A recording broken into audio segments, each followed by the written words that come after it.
The short track swing is in full effect as we just completed the race weekend at Richmond International Raceway. We're going to be looking at how the next-gen car performed at the track, as well as how pit strategy became king Sunday. We'll also be looking at Saturday's Xfinity race and the drama-filled ending between teammates of Joe Gibbs Racing. We cover that and more on this episode of 3 Wide.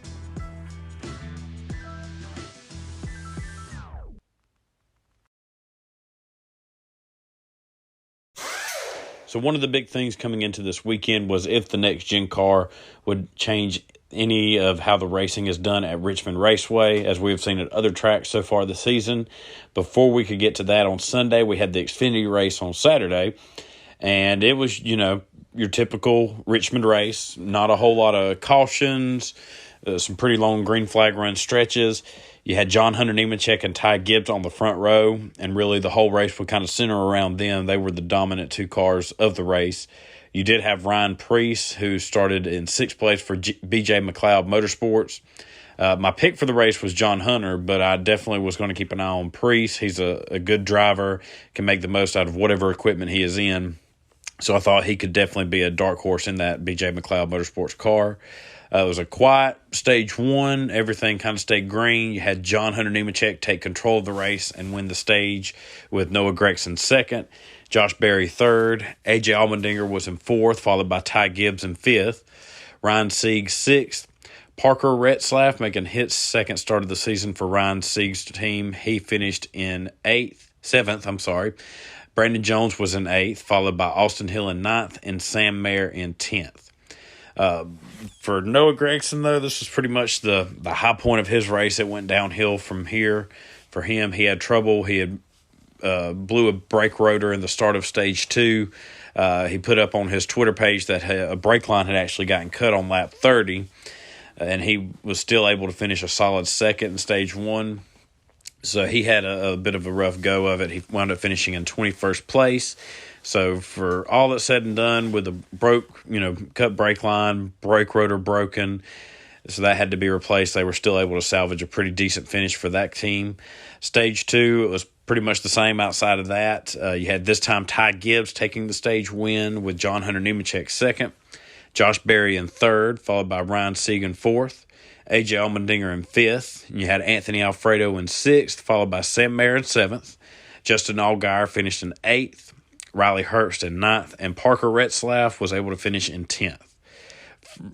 At this point, and pretty much for the rest of the race, it was, all between Ty Gibbs and John Hunter Nemechek. You did have Josh Berry get up there and lead for a little bit. He was probably, your third best car on the track, but at the end of the day, those two drivers, Ty Gibbs and John Hunter, they were just, miles ahead of the rest of the pack. And by the time the late race battle was going on between Gibbs and John Hunter, they had positioned themselves so far ahead of the rest of the pack. They were 6 seconds ahead of third that, they were able to just take control and could do whatever they can and settle it amongst themselves. It was a hard battle there towards the end. You had John Hunter get ahead of Ty Gibbs with about 3 laps to go. He had been working on Gibbs, was able to make a relatively clean pass. I didn't see any contact made as far as the race broadcast showed. There was some tight racing, but nothing. Didn't look like any contact that John Hunter was making with Ty. And that would play a big factor in the final 2 laps, as you had Ty Gibbs, immediately bumping John Hunter coming out of turn 2 when John Hunter had taken the lead. He slid into him coming out of turn 4 as they were coming to the white flag. And it was really kind of repetitive on the last lap. Ty going into turn 3 after bumping him in turn 2. He sails it wide, winds up hitting John Hunter Nemechek in the driver's side door and running him wide up the track, and Ty Gibbs would ultimately come away with the win. John Hunter, he was not happy about that move from his teammate, who he felt he had passed clean. There was no need to go to that point, but Ty Gibbs ultimately made the moves that he did. John Hunter winds up pushing Ty Gibbs once they get past the start-finish line into turn 1 and runs him up the track, showing his displeasure. Ty, during his celebration, said he kept constantly saying he deserves one back. He deserves one back.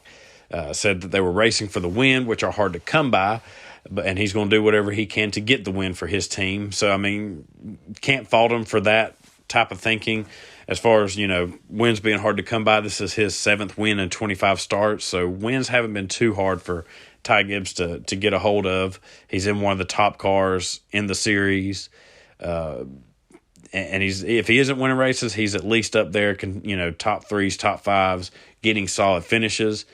John Hunter said it will all be settled, at the team meeting Monday. His main thing was how Ty did not try to make the corner on the last lap going into turn 3 and 4. He just felt like he was drove through. And honestly, watching it, I feel the same way. I'm sure John Hunter was upset because he had worked on him for a few laps, didn't really make any contact, didn't knock him out of the way, passed him clean.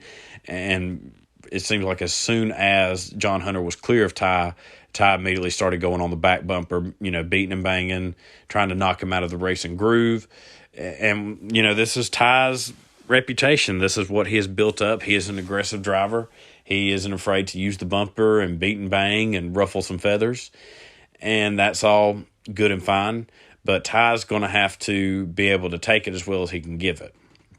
Ty has yet, as far as in the National Series and the Xfinity Series, to run into that where, he passes a guy clean and the guy takes advantage of him and knocks him up the track or spins him out. So, and that day is coming. When you keep racing like this, eventually it's going to come back around to you. Whether it's in the Xfinity Series or the Cup Series, there's going to come a day where Ty's going to be, just right there at a win and get it taken away from him, whether it's by being knocked out of the way or pushed up the track. And Ty's going to have to deal with it. He's going to have to take his medicine. It's going to show a lot about his character, how he reacts to when something like that happens. And it very well could happen this season in the Xfinity Series. He's definitely roughed up his fair share of drivers, one being, of course, John Hunter Nemechek, Ryan Sieg. And John Hunter's one he probably isn't going to be, afraid to, if he gets the opportunity to take one back, he will take it. And Ty's going to have to deal with it. Ty's going to have to say, you know what, after what happened at Richmond, I said I had one coming and he got one back. So, and what was interesting, after the race, Bob Pockras asked John Hunter Nemechek, what the difference was between this incident with a teammate compared to the truck race a few weeks ago when John Hunter seemed to be putting his teammate on the short end of the stick, Chandler Smith, and John Hunter said no comment. So that probably wasn't the best answer John Hunter could say in that moment. I understand tensions are high. You're upset. You had a race won and got it taken from you. You probably wasn't expecting that question. But it definitely was not a good look on John Hunter to just simply say no comment. I would have probably come up with an answer, in some way explain how it was a different situation with what happened. But alas, John Hunter's focused on what happened with Ty Gibbs, not on what happened a few weeks ago at Atlanta. So that was the big drama there at the end. We had, a bump and run, push up the track. I don't want to call it a dump and run. It wasn't anything like that. And you had Joe Gibbs 1-2 with Ty getting the win, John Hunter Nemechek second. Sam Mayer, he was able to finish in third place, his best career finish in the Xfinity Series. A.J. Allmendinger in fourth. Riley Herbst fifth. Daniel Hemrick in sixth, followed by Josh Berry in seventh. Brandon Brown was able to get a top 10 in eighth. Ryan Sieg finished in ninth, followed by Parker Retzlaff, who ended his solid day with his first career top 10 finish. And, that's good for him. He had his other start at Phoenix where he started in the top 10 and due to some issues beyond his control, wasn't able to finish the race. So, it's good to see him get a solid top 10 finish out of it.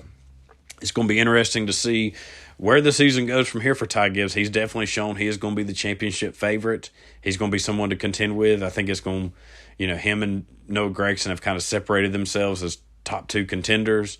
And it'd be interesting if it came down to those two because neither one of them are afraid to use the bumper and kind of put it all on the line. But if Ty keeps this up, he's definitely going to have to watch himself when it comes to the playoffs. You don't want more enemies than you do friends. You don't want to keep making people mad because they will. Racers don't forget, as it was said over this weekend. And Ty, it very well may come back to bite him when it counts the most. And now we have the Cup Series on Sunday afternoon.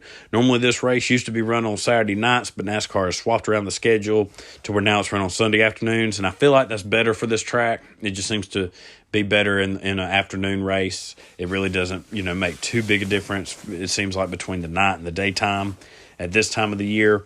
But you had Ryan Blaney and William Byron on the front row for the first next-gen race at Richmond International Raceway.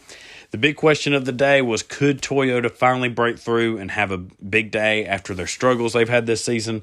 Richmond being their best track, this is definitely was going to be their best opportunity to make the most of it and try to pick back up some momentum and some points that they have lost throughout the beginning of the year.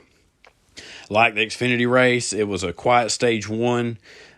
Today was your typical Richmond race where you didn't get a lot of cautions. We actually had more multi-car incidents than we've had in a while at Richmond International Raceway. But that didn't come till later in the race. Stage one ended clean with Ryan Blaney taking the stage win from the pole. William Byron was able to finish in second, followed by Ross Chastain in third, Martin Truex Jr. in fourth, and you had Kyle Busch in fifth. Chase Elliott finished sixth, followed by Christopher Bell in seventh, Joey Logano in eighth, Brad Keselowski in ninth, and Kevin Harvick in 10th. So Blaney was definitely the dominant car early on. He led the first 128 laps of the race. But you could see in stage one, the way that top 10 broke down, you had a few Joe Gibbs Racing Toyotas up there, which was no surprise at this track, especially for someone like Martin Truex Jr., who's definitely come to life in recent years at short tracks with wins at Richmond and Martinsville. And after the first 128 laps, Blaney kind of faded back, and it was Joe Gibbs Racing domination at that point. You had Christopher Bell able to take the lead for a while. He would swap it back and forth with Martin Truex Jr. Ultimately, Truex would come away with the win in stage two, and Christopher Bell got second. You had Ross Chastain finish in third, followed by Joey Logano in fourth. Ryan Blaney was able to finish in fifth, followed by Chase Elliott in sixth. Kevin Harvick came away with seventh, and you had Kyle Busch in eighth. Kyle Larson able to get a ninth place finish in this stage, and Brad Keselowski rounded out the top 10. So at this point in the race, it had been relatively clean, not a whole lot of cautions besides the stage breaks, and I believe a debris caution. And due to that, pit strategy really came into play. It had been a while, it felt like, since we had a good pit strategy kind of race where you had long green flag runs, teams and drivers were making different calls, different ways to try and get them to the finish and put them in the best position to get to the win. Around 35 laps to go in the race, it was William Byron leading and Martin Truex Jr. in second. At this point, Truex was gaining ground on William Byron. He had pitted, 13 laps later than Byron, so he had a little bit of fresher tires than Byron. However, you had Denny Hamlin and Harvick, who was running 6th and 7th at the time. They had 30-lap fresher tires than anyone in front of them. So 35 laps to go. Hamlin and Harvick, they had the quickest cars, the freshest tires. It was just going to be a matter of would they have enough time to get to them. They were 15 seconds back from the leaders with 26 laps to go. And in 4 laps, they were able to make up 3 seconds. So these guys were really cutting through the field, cutting through lap traffic, making amazing time. And it seemed like the closer they got to the leaders, the faster they were getting, the quicker they were able to log off times. You had a battle between Martin Truex Jr. and William Byron. You were thinking that was going to be the race for the win. However, at this point, Hamlin and Harvick were able to fly up there, fly through the positions in front of them, and pass both of them with 4 laps to go. And I thought we were going to get a pretty interesting race to the finish there for a second. Strategy had, taken advantage of everything with Denny Hamlin taking the lead, but it looked like we might see, kind of like Saturday, a little bumping out of the way for the win as you had Kevin Harvick catching up to Denny with Denny hitting lap traffic. And, it's been a while since Harvick's won a race. He went winless last season, and a hungry Harvick is a dangerous Harvick. He is, he has no problem with knocking him out of the way, as he even said in his post-race interview. He was hoping to get a chance to take a swap at Denny. Ultimately, he wasn't able to, and Denny's able to get his first win of the season. As I said, with Kevin Harvick second, William Byron and Martin Truex Jr. were able to hold on for third and fourth. Kyle Larson gets a 5th place finish, followed by Christopher Bell in 6th. Ryan Blaney finished in 7th. You had Alex Bowman in 8th, followed by Kyle Busch in 9th, and Austin Dillon was able to get a 10th place finish. So ultimately, good old pit strategy wins the day, and with no surprise with that is the veterans were able to take the top 2 spots. It was apparently very confusing how the late race pit strategy was working out. TV didn't seem to cover it real well. Even Truex's crew chief, James Small, he was confused by the way the pit strategy worked out. He had no clue about Hamlin or Harvick or how they got to the point they did. But ultimately, Hamlin's able to take advantage of it, get a win at his home track, lock himself in the playoffs after having a terrible start to the season. He hadn't even had a top 5 or a top 10 up to this point. So now the question is, can they keep this up? It was a solid day for Hamlin, solid day for Joe Gibbs Racing. 23-11 Racing with Kurt Busch and Bubba. They had a pretty rough day. Kurt, he got knocked out of the running pretty early with some issues with his car. And Bubba, I'm not sure what the struggles with were him, but he just was a non-factor all day. The question is, have they turned the corner? Or is it just a solid day at their best track and was able to make the most of it? Honestly, we won't really know that answer until after this week's race at Martinsville. Martinsville is another track that Joe Gibbs Racing has a good hold of, especially Martin Truex Jr. So once we get out of Martinsville and we start getting into the Bristol Dirt Race, the Darlington and Dover, we'll see truly where Toyota is, if they have been able to get some momentum back their way, found some speed and able to compete strongly, or was this just kind of a hot streak at their favorite track. Kyle Larson able to come away with a 5th place finish after a 3-race skid where he finished in 34th, 30th, and 29th. So he was able to rebound from that and get a solid top 5 finish. So, and it's definitely been a quieter season for Larson as compared to last year. It did take him a little bit longer to get a second win last season. And obviously, as that win at earlier this year at Auto Club, where he was able to finish out a strong day there. But so it's going to be interesting to see. I'd like to, come Coca-Cola 600 time, see if he's being able to regain some of his momentum like he did last year and able to make another strong push for a championship. But either way, this was a much-needed 5th place finish for him and his team. And with Richmond, and I put some notes down here, to me, this is a track that really needs to go to 1 race a season.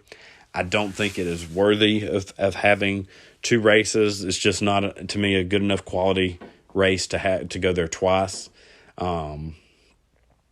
You did have some good pit strategy. It was a decent race. Was it a great race? No, not by any means to me.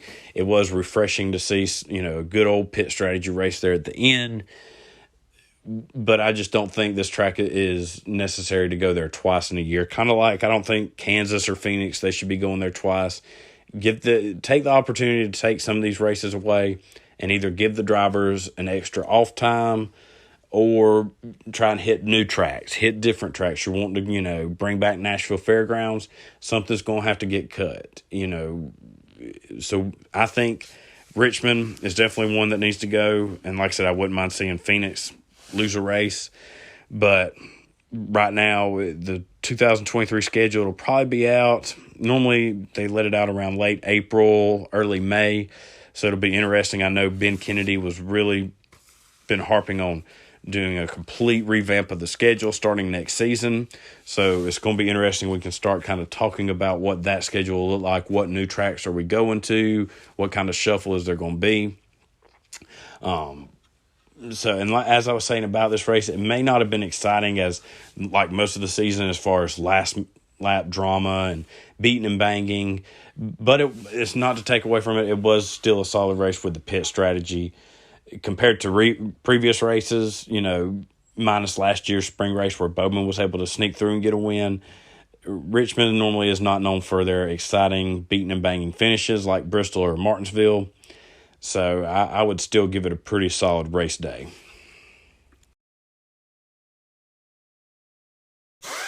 So now we move on to my favorite part of the show where we point out our spotlight performers, drivers who may not have been able to get the win and go home with the trophy, but they still had a solid day. They were able to make the most of what equipment they had and get a solid finish and get some spotlight on them.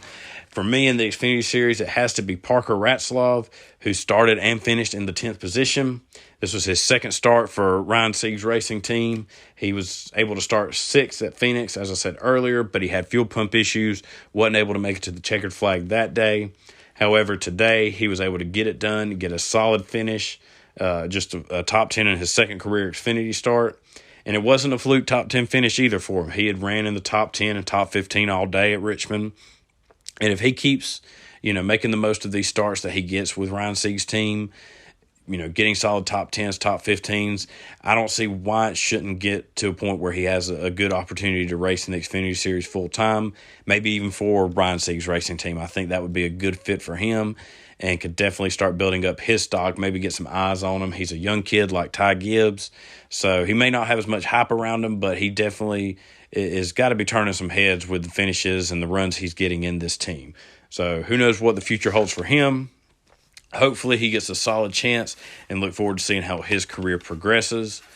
For me in the Cup Series, I'm going to go with Kyle Larson, who was able to bounce back. As I said earlier, his 3-race skid, it's been a rough stretch for him, getting caught up in things that may not have necessarily been his doing, but still not good finishes with a 34th, 30th, 29th place finish. He needed a good solid run today, and he did get it at Richmond, able to get a 5th place finish. And it was overall a real quiet day for him. He did get some stage points in stage 1, was able to finish 9th there, and, was just able to get a solid top 5 finish. It may not have been a flashy race for him by his means, especially with the season he had last year, but it's a step in the right direction and try to reclaim some of that momentum that he's had in, recent months. It seems like he's been kind of the dominant guy for, quite a while here in NASCAR, able to stay on top. So it'll be interesting to see how he can bounce back and go forward here with Martinsville coming up. And speaking of Martinsville, we have a triple header again this weekend. We have races on Thursday, Friday, and Saturday night. Thursday night truck race. It'll be the first spring race at Martinsville since 2019 where Kyle Busch won. Now, last year's fall winner was Zane Smith when he was driving for GMS in their Chevrolet, and it locked him into the Championship 4 for the Truck Series. Can he repeat and get another Martinsville clock? We shall see. He has definitely been strong this year in his front row motorsports truck. But Kyle Busch has also entered in this race again, and anytime Kyle gets in one of these trucks, he's going to be the overwhelming favorite. So, can anyone step up and take the clock from him? Will it be Zane or Chandler Smith or John Hunter Nemechek? Can he continue his bounce back from his rough start to the season? We will find out very soon here in just a few days. In the Xfinity Series, last year, Josh Berry got the win in one of his part-time starts for Junior Motorsports, and this really seemed to set off his rise into the Xfinity Series into what's now a full-time spot. Junior Motorsports, they were able to win both races last year at Martinsville with Noah Gragson winning in the fall. So that'll be a team to watch. We know Josh Berry is a great short track driver. Noah Gragson, with the hot start he's had this year, he'll be another contender. Sam Mayer, his one truck win he got a couple years ago was at Bristol. So, can that translate over to the Xfinity Series? We'll see. And, of course, there's always the veteran Justin Allgaier. So it's a solid lineup for Junior Motorsports. And oh, by the way, Dale Jr. is also starting in this weekend's race. So Junior, who's won the Cup Series at Martinsville, he's always made these one-off starts here ever since he retired and gets solid runs out of it. I'm just hoping he can get a race where he kind of gets over that hump, gets that one last win, for the fans and for himself. He definitely seems like he still does have it as far as he can be competitive on a part-time basis. So best of luck to him Friday night, Saturday night is when the Cup Series races, and the defending race winner from that is Martin Truex Jr., and he has actually won 3 of the last 5 races at Martinsville. I think he is definitely going to be the overwhelming favorite coming into this race. And if not, you always got to look out for Denny Hamlin, who came close to winning last year's fall race before being knocked out of the way by Alex Bowman. And we all remember the post-race drama that happened between those two drivers. So I'm excited. This is a race I've been looking forward to all season long, ever since the LA Coliseum, just because these cars seem to be so tough. You can really beat and bang with it, not worry too much about cutting the tires. So I know these cars are going to get pushed to their limits with all the bumping and the door slamming going on. So it should be a fun race Saturday night. This is the first of 3 Saturday night races in the Cup Series this season. It's down from 5 in 2021, which I hate to see just because I love Saturday night races. It just seems to be, always fan favorite weekends, whether it's a short track like Martinsville, Richmond, or Bristol, or at a super speedway like Daytona. I love Saturday night races. So, it's a lot of storylines coming into this weekend. It's going to be interesting to see if Toyota can keep up their momentum in the Cup Series, and also if Junior Motorsports can keep up theirs in the Xfinity Series. And that is all the time we have for this week's episode of 3 Wide. Thank you again for taking the time to listen, and be sure to subscribe to my podcast on Apple Podcasts, Google Podcasts, Spotify, Stitcher, and Anchor. And you can also give me a follow on my Twitter page at 3Wide3. And I hope y'all enjoy 3 nights of beating and banging short track temper night racing at Martinsville.